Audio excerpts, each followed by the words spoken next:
할렐루야. 하나님이 크신 은혜와 우리 주 예수 그리스도의 평강이 오늘 은혜를 사모하는 태어난 모든 성도들 가운데 함께 하시길 주님의 이름으로 축원합니다. 앞에 이 가림막이 있었더니 이 한 줄이 그냥 쫙 전부가 다 영상에 다 비치더라고요. 그래서 거기에 앉지 마시라고 뭘 붙여놨는데, 그러니까 한 줄이 다 앉을 수가 없어서 결국에는 이 가림막을 치우는 걸 선택을 했습니다. 여러분들 거리가 상당히 되니까 걱정 안 하셔도 될 것 같고, 저도 여러분들은 전혀 걱정 안 하는데, 중요한 것은 마스크를 여러분들 교회에서 꼭 쓰시기 바랍니다. 우리 교회 성도님들 가정에 지금 여러 가정이 벌써 코로나 확진이 되셨는데요. 그런데 증세가 거의 없어요. 다 열이 올라도 37.4도, 또 어떤 분은 아예 열도 오르지 않고 목만 좀 간질간질하고 감기 기운 정도로 그렇게 지나가고 있습니다. 여러분들 하여튼 이 어려운 시기, 코로나로 인해서 어려운 시기를 우리가 보내고 있지만 믿음은 여러분 약해지지 마시고 더 신앙생활 열심히 충성스럽게 잘 감당하시기 바라고, 특별히 사순절 기간입니다. 모든 예배에 최선을 다해 주시기를 부탁을 드립니다. 지난주 설교 제목 기억하시나요? 에이징 크리스찬, 숙성되는 크리스찬에 대해서 말씀드렸잖아요. 근데 이제 일부 예배 때 우리 박진호 목사가 어메이징 크리스찬이라고 하는 바람에 제가 이게 하나님의 또 계시구나 생각하고 이번 주일은 제가 어메이징 크리스찬이라는 제목으로 설교한다고 예고를 해드렸어요. 여러분, 어메이징이라고 하는 그 영어 단어가 어떤 뜻이냐 하면요, 아주 놀랍다 이런 겁니다. 사실은 원더풀도 있고요, 놀랍다는 그 의미를 가진 단어가 서프라이즈 이런 것도 있지만, 어메이징이라고 하는 이 단어는 인간들의 어떤 행위에 붙이는 건 아닙니다. 하나님이 행하신 일들, 하나님께서 행하신 일들을 보면서 정말 그 정도로 아주 놀랍고 놀랍다라고 할 때 쓰는 그런 단어죠. 그래서 Amazing Grace라고 하는 노래 있잖아요. 나 같은 죄인 살리신 그 은혜 놀라와, 이게 이제 Amazing라는 단어를 사용하죠. 여러분, 우리가 상상할 수 있는 범위의 밖에 있는 놀라움을 표현할 때 어메이징이라는 말을 쓰는데, 사실은 우리는 정말 연약한 존재예요. 우리는 정말 별 볼 일 없는 존재지만 하나님이 우리와 함께 하시면, 임마누엘 하시면 우리를 통해서도 정말 놀랍고 놀라운 일들이 일어날 수 있다는 사실을 여러분들이 믿으시기를 바랍니다. 그래서 저는 오늘 이 본문 말씀을 가지고 어메이징 크리스찬이라는 제목을 함께 은혜를 나누도록 할 텐데요. 우리가 어떻게 질그릇처럼 연약한 존재인 우리가 어떻게 어메이징한 크리스찬의 삶을 살아갈 수 있을까요? 첫 번째는 우리 안에 보배를 갖고 있으면 어메이징 할 수 있다는 겁니다. 오늘 본 말씀에 보니까 사도 바울은 이렇게 말씀합니다. 우리가 이 보배를 질그릇에 가졌다. 보배를 이 질그릇에 가졌다. 무슨 얘기? 우리 몸, 육체를 의미하는 거죠. 이는 심히 큰 능력은 하나님께 있고 우리에게 있지 아니함을 알게 하려 함이라 그랬습니다. 우리는 질그릇같이 연약한 존재예요. 좀 잘못 다루면 푹 하고 깨지고 부서질 수 있는 존재예요. 유한한 존재. 하나님이 우리 인간들을 창조하실 때요, 아주 강한 존재를 창조하시지 않으셨습니다. 우리는 맹수처럼 이빨이나 발톱이 있는 것도 아니고, 자기 몸을 단단히 지킬 수 있는 그 악어와 같은 가죽이 있는 것도 아니에요. 우리는 그냥 그 상태로 세상에 던져지면 세상에서 가장 연약한 존재 중에 하나일 것입니다. 하나님은 인간을 흙으로 창조하시고, 그리고 유한한 삶을 허락하셨어요. 너는 흙이니 흙으로 돌아갈지니라. 우리 인간의 유한성을 나타내는 거죠. 하지만 우리 인간들은 이렇게 질그릇처럼 연약한 존재지만 강한 존재가 될 수 있어요. 어메이징한 존재가 될 수 있어요. 그릇의 가치는 그 그릇이 어떤 재료를 만들어졌느냐보다 더 중요한 것은 그 그릇에 무엇이 담겨져 있느냐라고 하는 것입니다. 우리가 강하고 우리가 귀한 존재가 될 수 있는 한 가지 유일한 조건은 우리 안에 하나님의 능력이 담겨져 있을 때예요. 여러분, 우리는 약하지만 주님은 강하십니다. 우리 안에 주님의 능력이 있으면 우리는 세상에서 별 볼이 없는 존재가 아니라 강한 존재고 어메이징한 존재가 될 수 있음을 믿으시기 바랍니다. 그러므로 사랑하는 성도 여러분, 주님의 은혜를 사모하며 주님의 능력을 사모하며 사시기를 바랍니다. 성경 속에 나오는 수많은 기적의 이야기들요, 그 기적을 일으킨 제자들이 대단해서 그랬을까요? 그들은 무슨 특별한 존재로 창조가 되었습니까? 아니에요. 그들도 우리처럼 질그릇 같은 존재였어요. 흙으로 창조된 유한한 삶을 살아가는 존재였습니다. 그런데 그들이 그렇게 귀한 그런 놀라운 능력을 행할 수 있었던 것은 주님의 능력이 그들과 함께 하셨기 때문에요. 사도행전 3장에 보면 나면서부터 걷지 못했던 장애인이 있었습니다. 성전 미문 앞에서 앉아서 구걸하던 사람인데 이 사람이 베드로와 요한을 만나게 되죠. 제9시 기도 시간에 제자들이 기도하러 올라가다가 이 장애인을 본 겁니다. 이 장애인은 자기에게 무엇을 줄까 하고 사람들 쳐다보고 있는 사람이었어요. 베드로와 요한이 이렇게 말합니다. 나를 봐라, 우리를 봐라. 그리고 말합니다. 은과 금은 내게 없거니와 곧 내게 있는 것은 내게 주노니 곧 나사렛 예수의 이름으로 일어나 걸으라 그랬습니다. 베드로와 요한이 어떤 존재길래 이렇게 말할 수 있을까요? 그들은 슈퍼파워를 가진 우리 인간과 다른 별종의 인간들이었습니까? 아니에요. 그들도 연약한 존재였습니다. 그런데 그들에게는요, 그들 그릇에는 담겨져 있는 게 달랐다. 곧 내게 있는 것으로 내게 주노니 무엇이 있었어요? 나사렛 예수 이름의 권세가 그들에게 있었다는 거죠. 일어나 걸으라 했더니 그 사람이 자리에서 일어나고 걷기도 하고 뛰기도 하고 찬송을 하며 성전 안으로 들어갔다고 성경은 기록하고 있습니다. 어메이징한 일이 일어난 거죠. 여러분, 사람들이 보고 놀랐습니다. 막 그냥 엄청난 사람들이 모여들었어요. 그 나면서부터 걷지 못했던 사람은 워낙 유명한 거지였거든요. 그 사람이 걷게 되었다는 게 너무 놀라운 일이잖아요. 그리고 그 장애인을 고쳐준 이 제자들을 막 쳐다보고 저들이 도대체 어떤 사람이길래 이런 일을 행했는가, 기적을 행했는가 막 놀라워하고 있었습니다.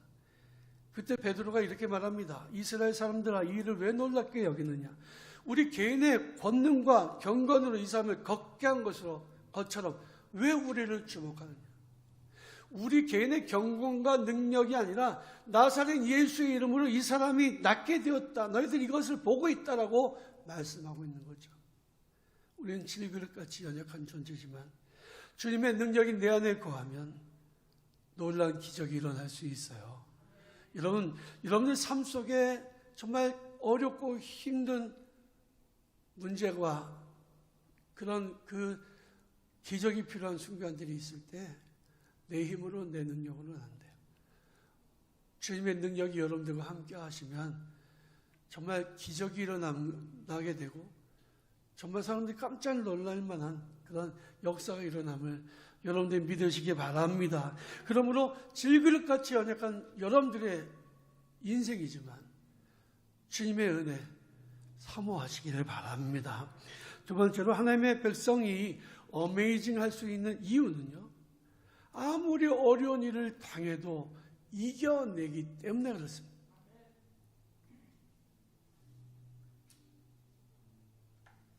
우리 인생에는 고난과 역경이 찾아올 수 있죠. 그게 인생이에요. 고난과 역경이 없는 사람이 세상에 어디 있겠습니까? 제가 이렇게 상담을 하고 또 신방하고 이야기를 하다 보면 자기 속마음을 얘기하는 분들이 있어요. 그러면 야, 그렇게 어려운 일이 있었어요? 내가 당한 고난은 고난도 아니네 라고 생각되는 분들이 있습니다. 여러분들도 말은 안 해서 그렇지.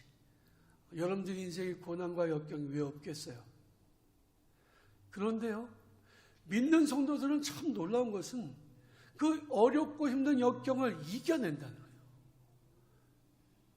정말 어디로 봐도 연약한 존재예요. 질그릇처럼 깨지기 쉬운 존재인데 그걸 이겨내고 있어요. 하나님의 사람들은 사방으로 우겨쌈을 당하고 공격을 받고 답답한 일을 당해도 낙심하지 않습니다. 왜? 우리에게는 믿는 구석이 있거든요. 여러분, 세상에서 믿는 구석이 없는 사람만큼 불쌍한 사람이 있을까요? 우리는 믿는 분이 있습니다. 그분이 우리 든든한 백이셔요. 성경서에서 믿음으로 자기에게 닥친 역경과 고난 이겨낸 사람들이 승리자가 되었습니다. 성경에 나타난 사람들은 보세요. 고난이 없었을까요? 역경이 없었을까요? 믿음의 조상들을 쭉 이름을 얘기하면요, 그 사람들이 당한 고난과 역경이 성경에 남김없이 기록되어 있어요. 그들은 고난을 겪지 않아서 위인이 된 게 아니고 고난을 이겨내서 위인이 된 거예요. 그들은 고난이 있었기 때문에, 역경이 있었기 때문에 승리자가 될 수 있었던 거예요. 그러므로 고난이 아무리 힘들어도 여러분들에게 주어진 고난과 역경을 믿음으로 이겨내시기를 바랍니다. 제자들이 복음을 전할 때에 세상이 그들을 내버려 뒀을까요? 아니에요. 지금은 기독교가요, 세계적인 종교잖아요. 예수 믿는다는 이유로 감옥에 갇히고 매를 맞고 죽임을 당합니까? 그런 나라들이 있긴 있지만 대부분의 나라에서는 기독교가 박해당하지 않죠.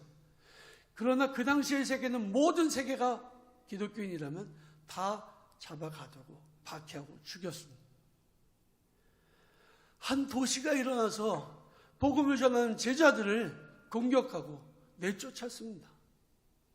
그러나 그들은 그런 역경과 고난을 당하면서도 굴복하지 않았습니다. 왜? 그들에게는 든든한 백이 있었기 때문에 그래요. 사랑하는 성도 여러분, 여러분들에게 고난과 역경이 찾아온다고 해도, 어떤 어려움이 찾아와도 낙심하거나 굴복하지 마시기 바랍니다. 고난은 극복하면 간증이 되는 거예요.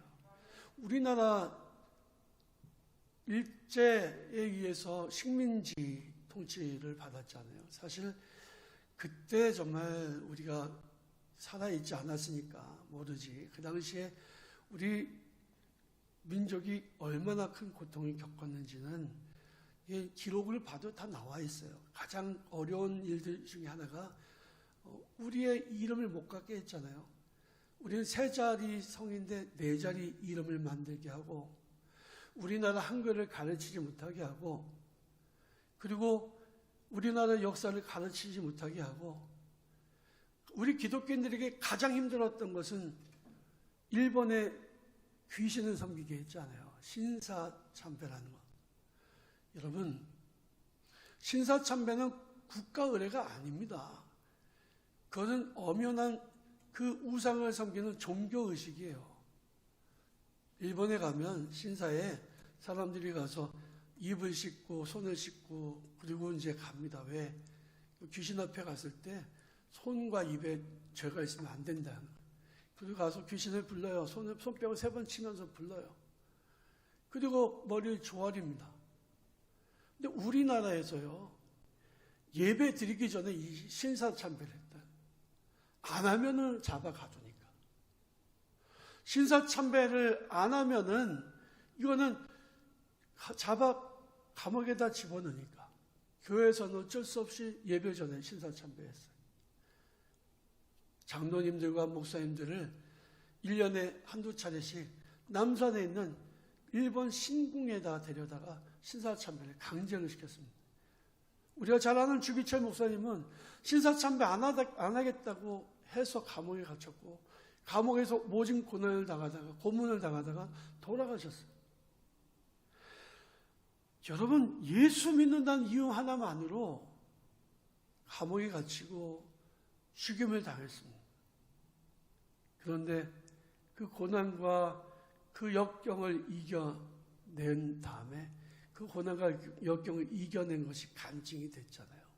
여러분, 우리에게 다가오는 고난과 이 역경은 이겨내면 우리는 승리자가 되고 간증자가 되어 여러분의 삶 속에 어떤 상황이 있든지 간에 믿음으로 고난을 이겨내고 주님이 도와주시는 능력으로 힘으로 승리하는 간증자들이 되시기를 주님의 이름으로 축원합니다.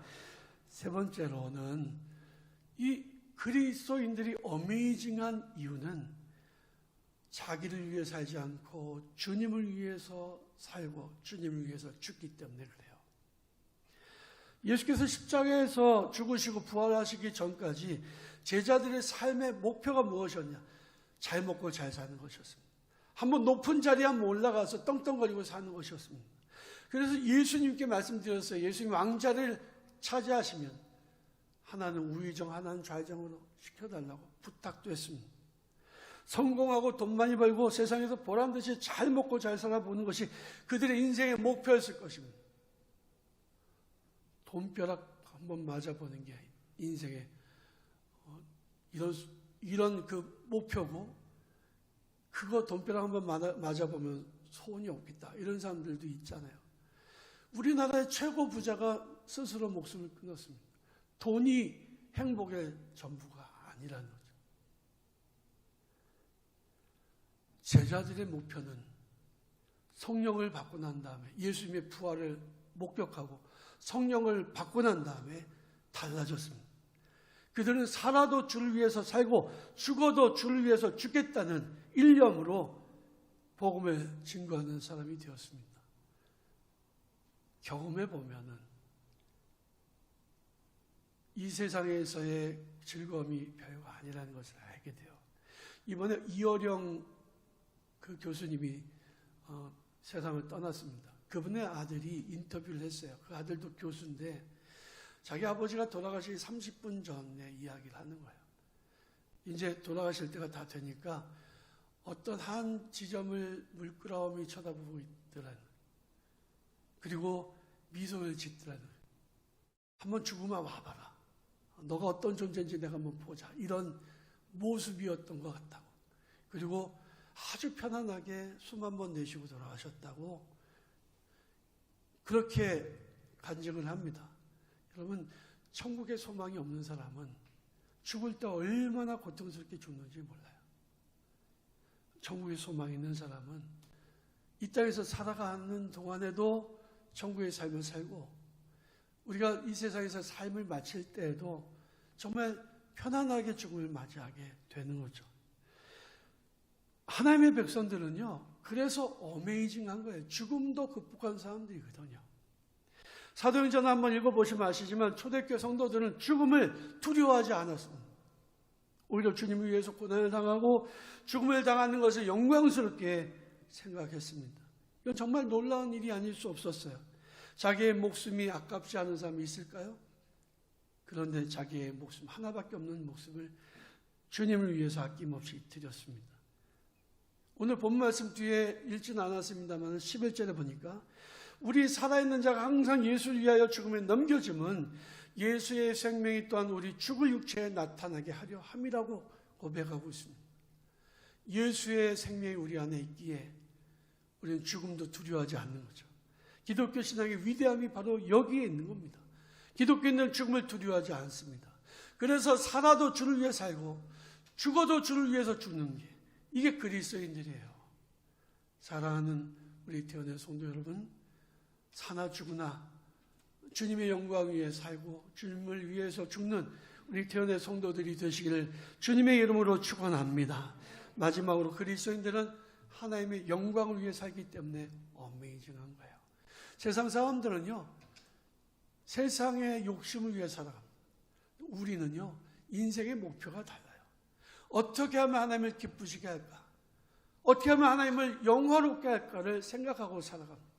먹든지 마시든지 무엇을 하든지 주님의 영광 위에 살아가는 게 우리 그리스도인들이에요. 어떻게 하면 인생을 가치 있게 살 수 있을까요? 내가 살아있는 이 순간, 내게 주어진 상황 속에서 어떻게 하면 하나님의 뜻대로 살까요? 우리 인생을 가치 있게 살까요? 의미 있게 살까요? 하나님께 영광을 돌리며 살까요? 이것을 늘 기도하면서 생각하는 사람들이 그리스도인들입니다.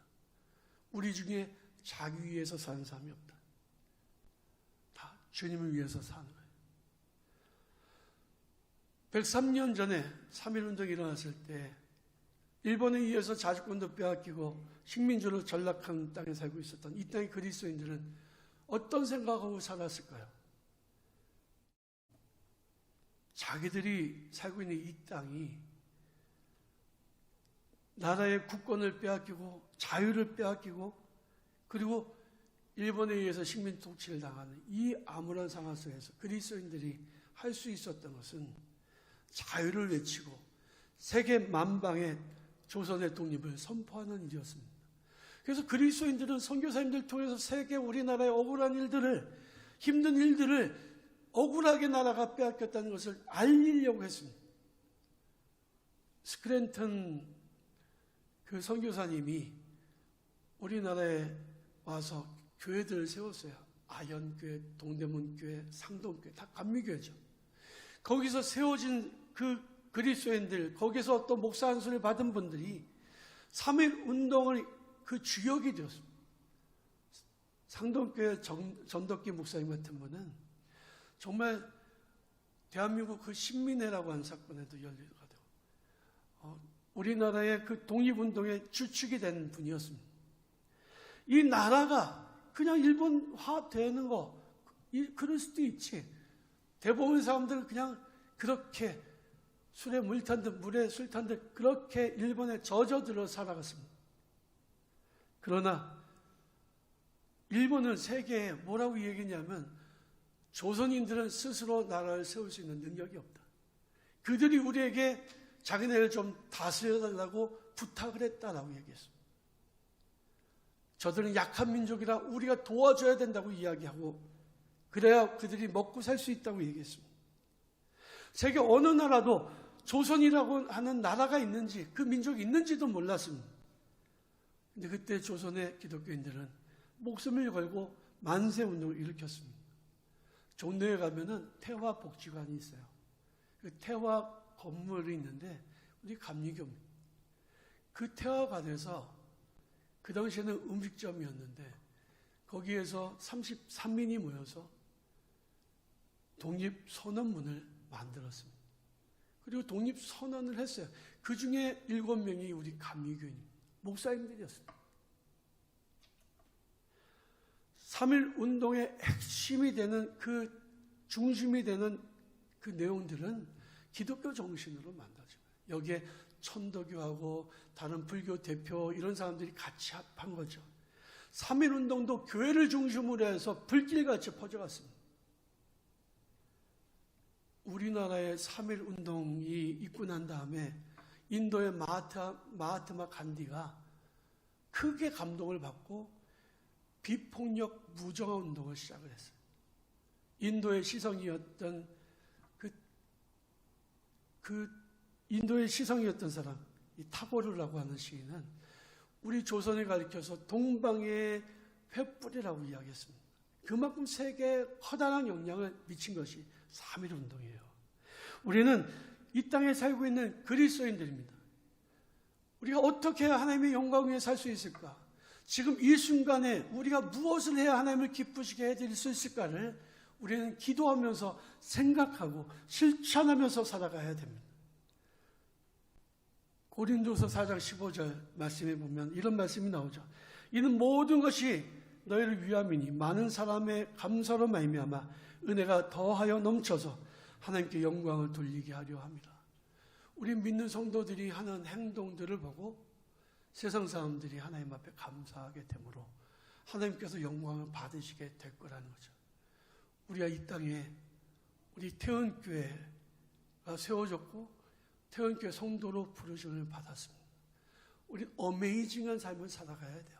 그렇고 그런 삶이 아니고 대충 살다가 사라지는 그런 삶이 아니라 하나님의 영광 위해서 나의 삶을 드리고 헌신하는, 그래서 하나님께 영광을 돌려드리는 복된 우리 태원의 성도들이 다 되시기를 주님의 이름으로 간절히 축원합니다.